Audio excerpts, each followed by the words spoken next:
मौसमविदहरूको भनाइ अनुसार आजदेखि केही दिनसम्म ठूलो वर्षा हुन सक्ने, जसले बाढी, पहिरो, दुहान तथा पानी सम्बन्धी अन्य दुर्घटना हुन सक्ने सम्भावना धेरै छ। यदि पानी नपरे त झन राम्रै, ठूलो क्षति हुन पाएन भनेर खुसी मानौं।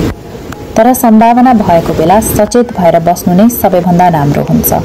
त्यसैले नेपालको पश्चिमभन्दा गण्डकीबाट पूर्वी भागमा बस्नेहरूले अलि बढी सावधानी अपनाउनुहोला। किन आएको छ यस्तो चेतावनी? एउटा नयाँ वेस्टर्न डिस्टर्बेन्स, पश्चिमी मौसमी प्रणाली उत्तर पश्चिम भारतसँगै नेपालभर पनि प्रभाव पार्ने सम्भावना छ। यसै क्रममा अरब सागर र बंगालको खाडी दुवैबाट ठूलो मात्रामा पानीयुक्त हावा उत्तर पश्चिम भारततर्फ तल्लो वायुमण्डलीय तहमा पुग्दै पनि छ।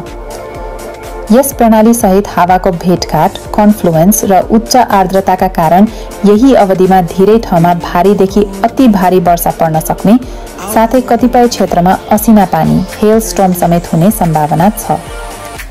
नेपालमा मात्र होइन, भारतमा पनि ठूलो पानी पर्ने भएकाले त्यहाँको सरकारले उत्तर प्रदेश र बिहारका धेरै जिल्लामा रेड र येलो अलर्ट जारी गरिसकेको छ।